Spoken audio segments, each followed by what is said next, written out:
त्यामुळे आता MBBS, BSc आणि त्याचबरोबर नर्सिंगची पदवी परीक्षा जी आहे, जी 2 जूनपासून सुरू होणार होती, ती आता 10 जूनपासून सुरू होणार आहे. या परीक्षा ज्या आहेत राज्यातली सध्याची कोरोना पॅन्डेमिक सिच्युएशन म्हणजे ती परिस्थिती लक्षात घेता परीक्षा पुढे ढकलण्यात आली आहे. पुढे पाहूयात बातमी नागपूरची. नागपूरच्या राष्ट्रीय पर्यावरण अभियांत्रिकी संशोधन संस्था अर्थात निरीने कोविड टेस्टिंग संदर्भात एक मोठं संशोधन केलंय. आता यापुढे कोविड टेस्टिंगसाठी नाकातून किंवा घशातून नमुने घेण्याची गरज पडणार नाही. एका गुळणीच्या माध्यमातून नमुने घेता येणार आहेत. याला सलाईन गार्ल, बघा पुन्हा एकदा लक्षात घ्या, याला सलाईन गार्ल असं नाव देण्यात आलंय. यामुळे नागरिकांना नमुने देताना होणारा त्रास कमी होणार असून कमी वेळात कोविडचा अहवाल देखील मिळणार आहे. ICMRने या संशोधनाला मान्यता दिली असून इतर प्रयोगशाळांना या संदर्भात माहिती आणि मदत करण्याच्या सूचना निरीच्या संशोधकांना दिल्या.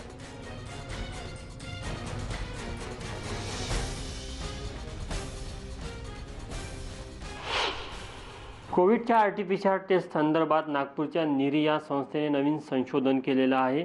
त्यांचं हे नेमकं संशोधन काय आहे हे आपण जाणून घेऊया. याच विषयावर बोलण्याकरता आपल्यासोबत डॉक्टर कृष्णा खैरनार सर आहे. सर, तुमचं नवीन संशोधन पुढे आलेलं आहे आरटीपीसीआर टेस्ट संदर्भात आणि त्याचं एक नवीन स्वरूप देखील आहे. नेमकं हे संशोधन काय आहे आणि याचा कशा प्रकारे फायदा होणार आहे? जी नमस्कार, मैं डॉक्टर कृष्णा खैरनार, निरी में वैज्ञानिक हूँ. इसको सलाइन गार्गल आरटीपीसीआर बोला जाता है. आप सभी आरटीपीसीआर से वाकिफ़ है. ये गोल्ड स्टैंडर्ड मेथड है आपके कोविड वायरस को जो नया जो कोविड-19 वायरस है इसको डिटेक्ट करने के लिए. तो इसमें हमने जो संशोधन ये किया है कि हमने जो पहले जो स्वैब जो यूज़ होते थे, जो VTM स्वैब जो यूज़ होते थे, वो स्वैब से सैंपल कलेक्शन होता था. हमने अभी सैंपल कलेक्शन को बहुत सिंपल कर दिया है. हमने इसमें इस तरीके की ट्यूब होती है 50 ml की, जिसमें 5 ml सलाइन होता है. वो सलाइन वाटर को हम पेशेंट को बोलते हैं कि आप मुंह में लीजिए और उसका गार्गलिंग कीजिए और माउथ में रिंस कीजिए और वापस इसमें थूक दीजिए. जैसे बहुत ही सिंपल है. मैं अगर आपको दिखाऊं तो सैंपल कलेक्शन के बाद में इस तरीके से पेशेंट ट्यूब खोल सकता है.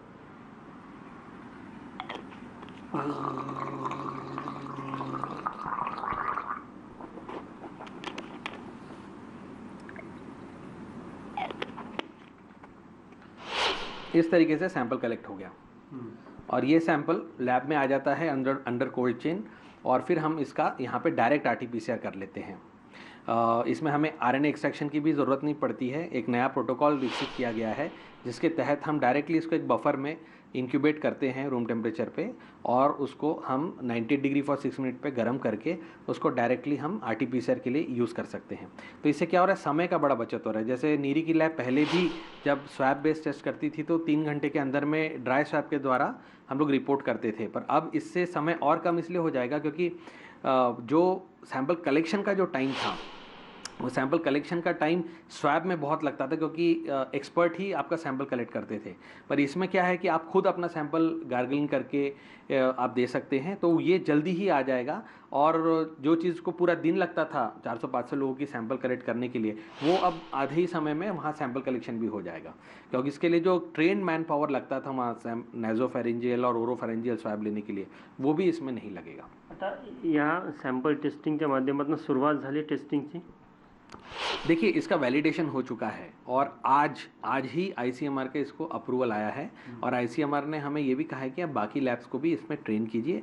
तो अब मैं यहाँ के जो अथॉरिटीज़ है, डिविजनल कमिश्नर, म्यूनसिपल कमिश्नर, उनसे मैं ये परमिशन ले रहा हूँ कि यहाँ पे हम कौन से टेस्टिंग सेंटर में इसको शुरू करें.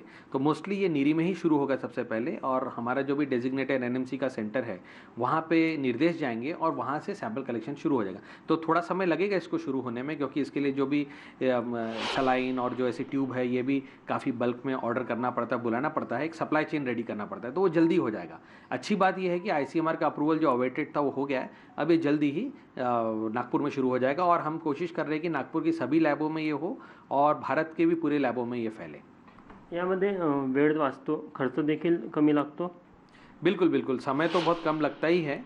जैसे कि आप लोगों को पता है कि यानी जो आरटीपीसीआर की जो टेस्टिंग की रिपोर्ट आती है वो जब सैंपल टेस्टिंग लैब पहुंचता है उसके बाद में वो टाइम का काउंटिंग शुरू होता है कि भाई कितना टाइम लग रहा है. पर इसमें क्या होगा कि इवन जो सैंपल कलेक्शन जो हो रहा है, जो सैंपल जो कलेक्ट हो रहा है जहाँ आप सैंपल देने जाते हैं वहाँ पे भी सैंपल जल्दी कलेक्ट हो जाएंगे. तो इससे जो ओवरऑल टाइम है वो भी बहुत कम हो जाएगा और साथ में खर्चा भी बहुत कम है, क्योंकि जो एग्जिस्टिंग टेक्निक्स जो है उसमें जिस तरीके का plastic ware, man power involvement, chemical consume लग रहे, वो भी एकदम कम हो जाएंगे और इसका दाम बहुत ही कम हो जाएगा. तर आपण बघू शकतो, जर का तुम्ही बघितलं तर याआधी जी कोविडची टेस्ट व्हायची, जे नमुने घेतले जाते एकतर व्यक्तीच्या नाकातनं किंवा गळ्यामधनं घेतले जायचे. अनेक वेळा नाकामधनं जेव्हा नमुने घेतले जात होते तेव्हा नाकाला इजा देखील झाल्याचा प्रकार पुढे आलेला होता. मात्र आता या नवीन संशोधनामुळे ही पद्धत सोपी होणार आहे आणि निश्चितच लोकांना देखील याचा मोठ्या प्रमाणामध्ये फायदा होणार आहे. सध्या निरीमध्ये यावर संशोधन झालेलं आहे आणि निरीपासूनच याची सुरुवात देखील होत आहे. व्हिडिओ जर्नलिस्ट प्रशांत मोहितेसह तुषार कवळे, न्यूज 18 लोकमत, नागपूर. आमचे नागपूरचे प्रतिनिधी तुषार कोहळे आपल्याबरोबर आहे. तुषारकडे आपण जाऊयात.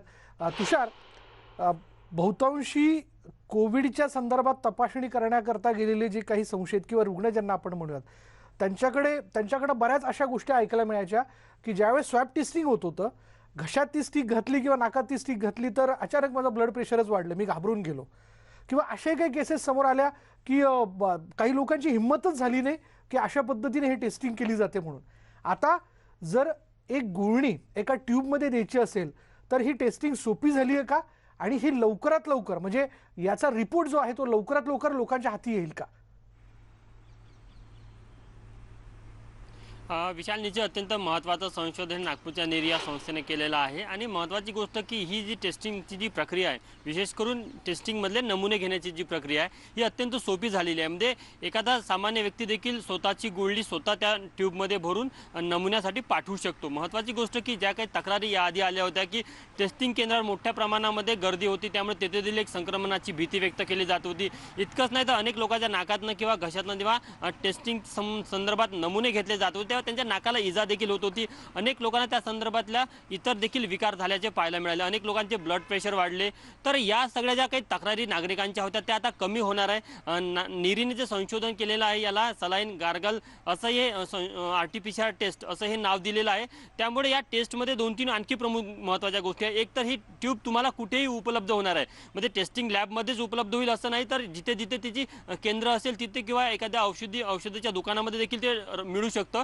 त्यामुळे तुम्हाला ते ट्यूब तुम्ही कुठेही कलेक्ट करायचं आणि त्यामध्ये तुम्ही गुळ भरून त्याच्यामध्ये एक गुळणी केली की ती लॅबला पाठवून द्यायची आहे. म्हणजे तुम्हाला ना रांगेत उभं राहायची गरज आहे, ना तुम्हाला लसीकरण म्हणजे वॅक्सिनेशनच्या म्हणजे टेस्टिंग केंद्रावर जायची गरज आहे. त्यामुळे अनेक असा वेळ देखील वाचणार आहे. आणि महत्त्वाचा गोष्ट की जी प्रक्रिया आहे म्हणजे सॅम्पल दिल्यानंतर टेस्टिंगला जो लागणारा वेळ आहे तो देखील कमी लागणार आहे. कारण की RNA एक्स्ट्रॅक्ट संदर्भातली जी काही प्रक्रिया किंवा एक प्रोसेस होती ती देखील आता त्याच्यामध्ये कमी होणार आहे. त्यामुळे एक वेळ वाचणार आहे, खर्च देखील कमी होणार आहे. आणि महत्त्वाची गोष्ट की नागरिकांना जो होणारा त्रास होता म्हणजे नमुने घेताना जो त्रास होत होता तो त्रास देखील कमी होणार आहे. आता अत्यंत महत्त्वाचं असं संशोधन आहे. ICMRने याला मान्यता देखील दिलेली आहे आणि लवकरच याची चाचणी म्हणजे चाचणी म्हणण्यापेक्षा याची सुरुवात म्हणावं लागेल. कारण की या सुरुवात करायची असेल तर नागपूरला जर सुरुवात करायची असेल तर विभागीय आयुक्त आणि नागपूर महानगरपालिकेचे आयुक्त या दोघांची परवानगी घ्यावी लागेल आणि त्यांच्या परवानगीनंतर याची सुरुवात नागपूरमध्ये होणार आहे. तर अत्यंत महत्त्वाचं असं संशोधन निरीने केलेलं आहे आणि निरीचं हे संशोधन खरंच तुषार फार महत्त्वाचं आहे. तुषार, तो आपल्याबरोबर असंच थांब, कारण आपल्या चर्चेमध्ये आपल्यासोबत सहभागी होत आहेत निरी संस्थेचे संशोधक प्राध्यापक कृष्णा खैरनार. प्राध्यापक कृष्णा खैरनार, पहिले तर मी आपल्या सगळ्या टीमचं निरीचं अभिनंदन करेल की फार महत्त्वाचं संशोधन या अर्थाने आहे की मुळातच RT-PCR किंवा ह्या कोरोना टेस्टची प्रक्रियाच आपण सोपी करून टाकली. आता मुद्दा असा आहे, अगदी सहज सोपे प्रश्न विचारतो लोकांच्या मनातले. ही जी गुळणी आहे ती पाण्याची असली तरी चालणार आहे का, की त्याच्यासाठी काही विशिष्ट रसायन तुम्हाला तोंडात घ्यावं लागेल?